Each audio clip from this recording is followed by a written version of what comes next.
Siamo qui all'interno del nuraghe Zulu in Laconi per farvi vedere la particolarità di questo nuraghe, unico. Penso che non esista altro nuraghe in Sardegna con le pietre colorate. Come potete vedere, si vede questo azzurrino, questo celestino delle pietre che non è assolutamente manipolato.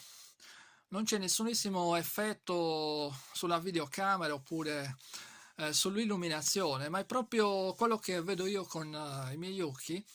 Le pietre sono di azzurro. Adesso non è compito mio spiegarvi perché sono azzurre o il motivo, cosa c'è dietro, ma sono qui a testimoniarvi e a farvelo vedere.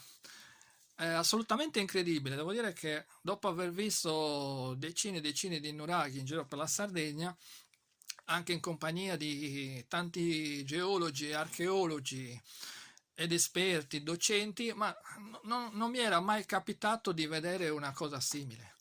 Ecco, in questo momento, come potete vedere, l'immagine, l'ingresso di una torre, che poi è ostruito, quindi non si può andare oltre perché è crollato, ma come potete vedere dall'immagine, è proprio azzurro. Adesso qua ve lo zoom, vi faccio vedere proprio come la pietra sia azzurra, celeste.